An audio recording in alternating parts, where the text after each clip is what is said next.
Bienvenidos a una nueva inversión profunda.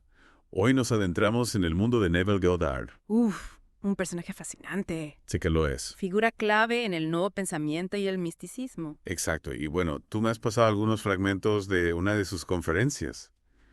Y la Sí. verdad es que es material que da para mucho que pensar, ¿eh? Sí, da para mucho. Pero bueno, tranquilo, vamos a desgranarlo juntos. Vamos a ver qué hay de valioso en estas enseñanzas de Neville Goddard. Lo que me parece realmente intrigante de Neville Goddard es cómo nos invita a repensar nuestra comprensión de la realidad, Ajá. empezando por la Biblia. Espera. ¿A qué te refieres exactamente con repensar la realidad empezando por la Biblia? Bueno, propone que no es un registro histórico como tal, Ya. sino una alegoría psicológica, Una alegoría psicológica. repleta de significados ocultos por descubrir. O sea, ¿cómo se supone que debemos leer la Biblia si no es como un libro de historia? Godard nos invita a ir más allá de la interpretación literal Ajá. y a buscar las verdades psicológicas que se esconden tras esas historias. Ya veo.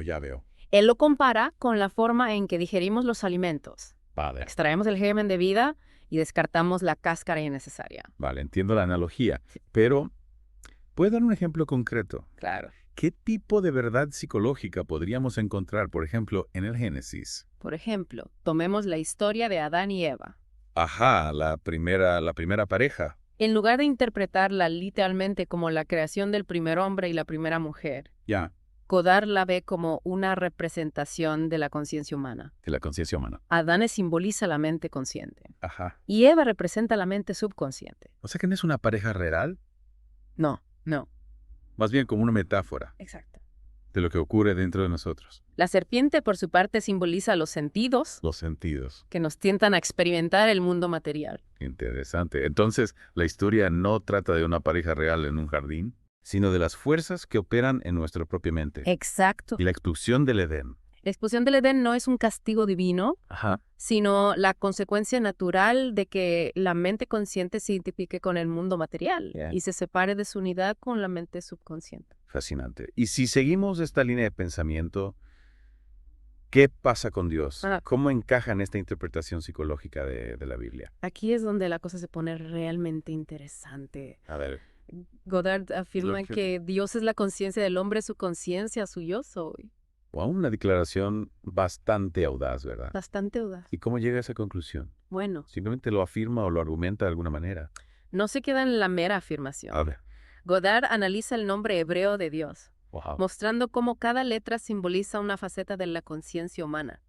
Cada letra. Sí. O sea, como si fuera Imagínate. un código secreto Exacto. que tenemos que descifrar. La primera letra, por ejemplo, se asocia con la idea de una mano que dirige, ¿no? Ajá. Representando nuestro poder para dar forma y crear. ¿Ya? La segunda y cuarta letras Ajá. simbolizan ventanas u ojos, representando nuestra capacidad de percibir e imaginar. O sea que ya tenemos la creación, la percepción y la imaginación. Y la tercera letra es un clavo, Un clavo. que simboliza el poder de unir o conectar cosas. Ya. En este caso, conectar nuestra imaginación con nuestra realidad. Espera, ¿quieres decir que cada letra del nombre de Dios es como una pieza de un rompecabezas que al unirse revela la naturaleza de la conciencia humana? Exactamente, es como si fuera una receta para la creación. La receta para la creación. Primero nos damos cuenta de algo que deseamos. Ah, Luego usamos nuestra imaginación para percibirlo, para verlo claramente en nuestras mentes. ya. Y finalmente conectamos esa visión con nuestra realidad, sintiendo como si ya fuera nuestra.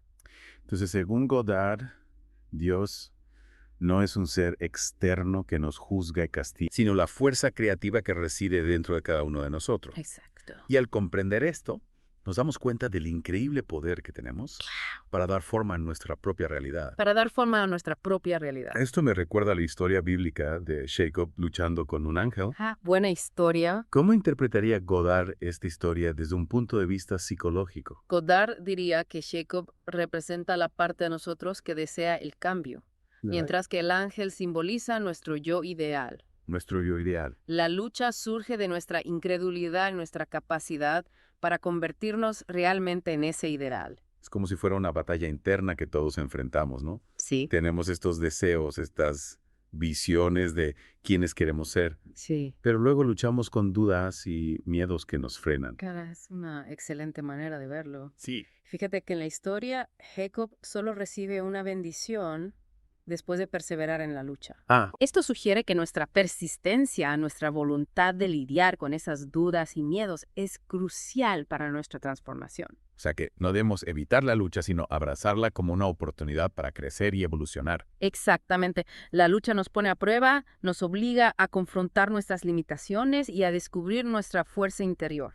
Y hablando de fuerza interior, Goddard también utiliza la historia de Judá y Tamar Ajá. para ilustrar la importancia de entregarnos plenamente a nuestros deseos, ¿no? Así es Judá con sus símbolos reales. Ajá. El anillo, los brazaletes y el bastón representa al individuo que debe entregarse por completo a su realidad deseada, simbolizada por Tamar. Si lo entiendo bien, no se trata solo de desear algo vagamente, Ah, sino de comprometernos con nuestra visión, exacto. de poner toda nuestra energía y voluntad en su realización. Exactamente, es como si tuviéramos que invertir todo nuestro capital, tanto material como emocional, en nuestro sueño para que éste se materialice. ¿Y qué pasa con la historia de Isaac y sus hijos? ¿Cómo encaja esta en la enseñanza de Goddard sobre la creación consciente? Isaac, ya anciano y ciego, Sí. simboliza nuestra propia incapacidad para leer nuestra realidad deseada con nuestros sentidos físicos. Él se basa en el tacto para distinguir entre sus hijos, Esaú y Jacob. Ajá. Goddard argumenta que esto es una metáfora de la importancia de sentir nuestra realidad deseada como si ya fuera verdadera. Es decir, que no podemos depender solo de lo que vemos o escuchamos en el mundo físico, sino que debemos conectar con la sensación, con la emoción de haber alcanzado nuestro objetivo. Precisamente debemos ir más allá de los sentidos y confiar en el poder del sentimiento, de la convicción interna de que lo que deseamos ya es nuestro. Esto me parece muy interesante, pero también plantea una duda. Dime. Si no podemos ver nuestra realidad deseada en el mundo físico, ¿cómo sabemos si vamos por el camino correcto? Ajá. ¿Cómo podemos estar seguros de que nuestros sentimientos están alineados con nuestro objetivo? Esa es una pregunta muy importante. Y nos lleva a la historia de Moisés ascendiendo al monte Nebo que Goddard usa para ilustrar el concepto de una transformación completa de la conciencia. Me encanta la forma en que Goddard utiliza las historias bíblicas para transmitir sus enseñanzas. Sí. ¿Puedes contarme más sobre esta historia y su significado? Claro que sí. La historia describe los pasos para lograr esta transformación. Ajá. Moisés, cuyo nombre significa extraer, rescatar, levantar, representa el poder dentro de nosotros para manifestar nuestros deseos. O sea que ya el nombre en sí ya nos da una pista Exacto. de lo que significa. El monte Nebo, que significa profecía, simboliza la visión subjetiva de lo que queremos ser. Ajá. Pisga, que significa contemplar, Bien. representa el acto de sostener esa visión en nuestras mentes con sentimiento. Ya. O sea, primero extraemos la visión Ajá, y luego la contemplamos, exactamente. manteniéndola viva en nuestra mente. Jericó, que significa aroma fragante, Ajá. representa el sentimiento de alegría y satisfacción que proviene de alcanzar nuestros deseos. O sea, el sentimiento de haberlo logrado ya, Exacto. aunque todavía no lo hayamos materializado. Y finalmente, Galadaben, que significa colinas de testigos, simboliza el mundo objetivo que nos refleja el cambio que hemos creado dentro de nosotros. Es como si fuera un mapa que nos guía paso a paso hacia la realización de nuestro deseo. Exacto. Primero extraemos la visión de nuestro interior. Ajá. Luego la contemplamos sintiendo la alegría de su cumplimiento. Y finalmente el mundo que nos rodea comienza a reflejar ese cambio. Exactamente. Pero es importante recordar que no se trata de un proceso pasivo. Claro. Requiere esfuerzo, disciplina y sobre todo fe en nuestro propio poder creador. Fe en nuestro propio poder creador. Sí. Interesante. Mucho material para digerir, ¿eh? Sí.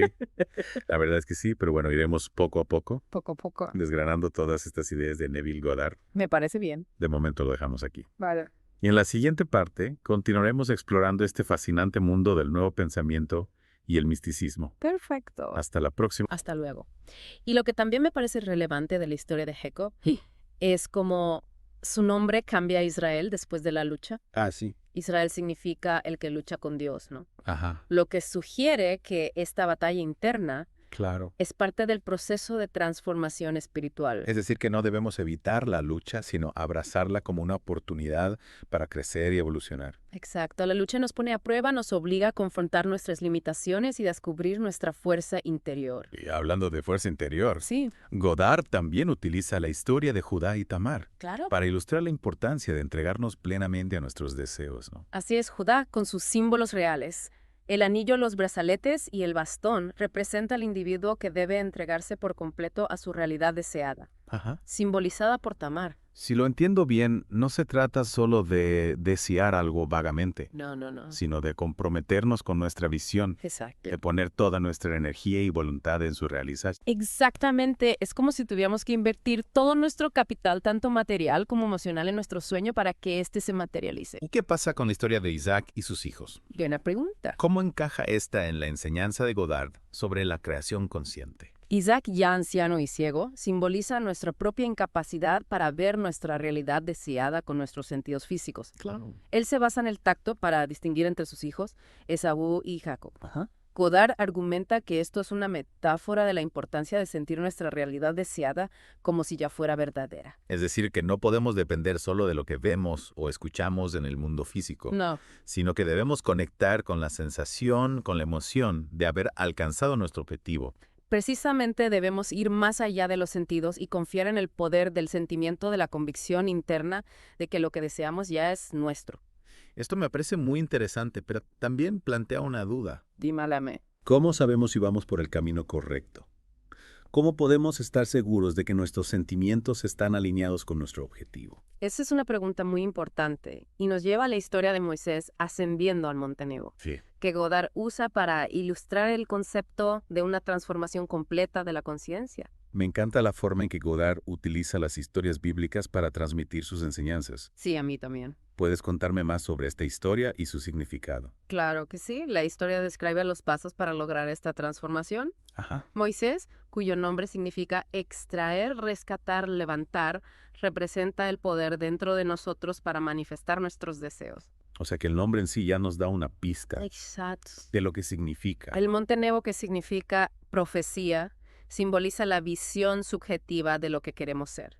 Ajá. Pisa, que significa contemplar, representa el acto de sostener esa visión en nuestras mentes con sentimiento. Ya, o sea, primero extraemos la visión y luego la contemplamos, Exacto. manteniéndola viva en nuestra mente. Jericó, que significa aroma fragante, representa el sentimiento de alegría y satisfacción que proviene de alcanzar nuestros deseos. O sea, el sentimiento de haberlo logrado ya, Exacto. aunque todavía no lo hayamos materializado. Y finalmente, Galad, que significa colinas de testigos, simboliza el mundo objetivo que nos refleja el cambio que hemos creado dentro de nosotros. Es como si fuera un mapa que nos guía paso a paso hacia la realización de nuestro deseo. Exacto.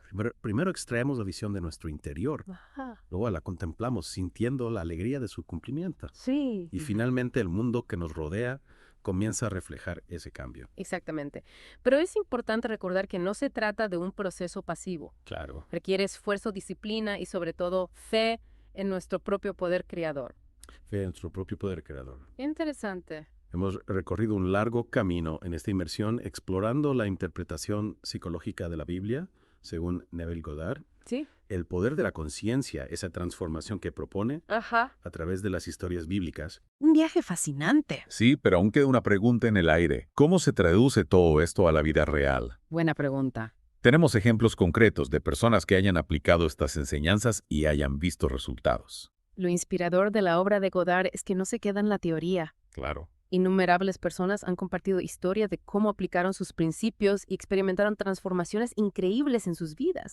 Desde superar enfermedades y dificultades financieras hasta encontrar el amor y alcanzar metas profesionales. Entonces, un rango muy amplio Amplísimo. de experiencias. La gama de experiencias es amplia. Lo que une a todas estas historias es un profundo cambio de mentalidad, un reconocimiento de su propio poder creativo. Me llama la atención. Esa idea no se trata de una fuerza externa o de la suerte, No. sino de comprender que tenemos el poder dentro de nosotros mismos Exacto. para moldear nuestra realidad. Para moldear nuestra realidad. Pero imagino que a muchos de nosotros nos cuesta asimilarlo. Claro. Parece demasiado bueno para ser verdad. Ahí es donde las historias se vuelven cruciales. Nos ofrecen ejemplos concretos de cómo estos principios pueden aplicarse en la vida diaria. Por ejemplo, hay muchos relatos de personas que utilizaron las técnicas de Godard para curarse de enfermedades graves. Enfermedades graves. No solo desearon mejorar, sino que se adentraron en la sensación de estar ya sanos y sus cuerpos respondieron a esa convicción. Eso es realmente asombroso, pero surge una pregunta inevitable. Dime. Si realmente tenemos ese poder para sanarnos a nosotros mismos, Ajá. ¿por qué no lo hace todo el mundo? Godard sugiere que nuestras creencias juegan un papel fundamental en este proceso. Ya, Si no creemos realmente que tenemos el poder de sanar. claro.